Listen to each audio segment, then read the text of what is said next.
A little bit of a gap in front of Morgan. I was sitting right behind him, and I really wanted to be in first with a lap to go. And I thought it would be easier to be in second leading up to that to get to that position. So went around Morgan, got right on Pat's shoulder, and then just kind of waited, and then when I thought the time was right, that was when I went.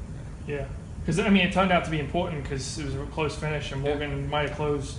I mean, you guys closed pretty much the same for the last lap, I guess, but you had the gap on him.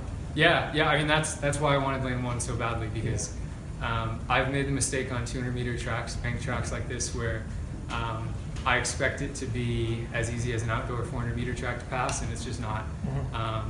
So, especially at the end of a race when those tenths really are really important, I really wanted to have that pole position, and so when I got it, I had high confidence that I could hang on to it, because in order to pass someone on one of these tracks, you got to have a lot more than they have. So, yeah. So 7:42. I mean, that's that's right up there. Sorry, all-time collegiate list. I mean, did you think you could run that fast? What do you think of the time? Yeah, I mean, I wasn't trying to think about it too much. I just wanted to come race.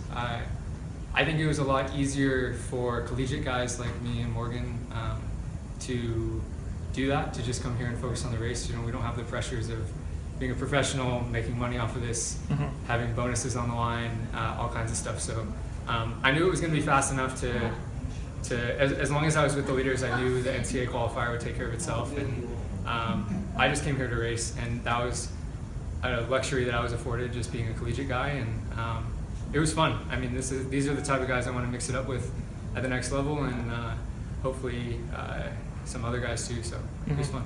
And when I talk to Milt, he's always saying he's thinking long term, and this season, it's potentially very long outdoor season. USA is not until July, and Worlds if you make it like September, October. How are you structuring, how are you approaching this 2019 track season? Yeah, it is a little different with the idea of potentially stretching a season into the summer.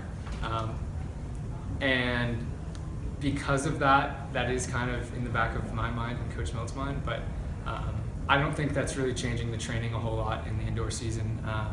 We still have indoor nationals, those don't get shifted back just because it's a world championship year. So yeah, I mean, relative to last year, I think it's going to be the exact same, just build up through indoors with the idea of the summer outdoors being the key thing.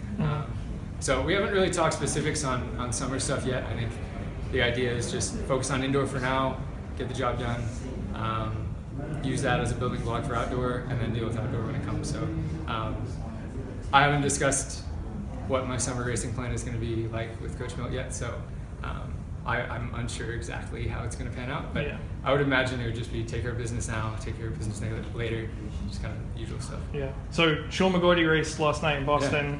Who had the more impressive performance this weekend, you or him? Sean. Yeah. I mean, Sean had that was I think it was the first time he was wearing a Bowerman kit, so a little more pressure on him, and it's always tough to perform under pressure. And I've tons of respect for him. I've said it plenty of times, but I'll say it again. Sean's a great dude. It was a pleasure racing and running with him in college, and I was really happy to see that result. Yeah. And then NCAA's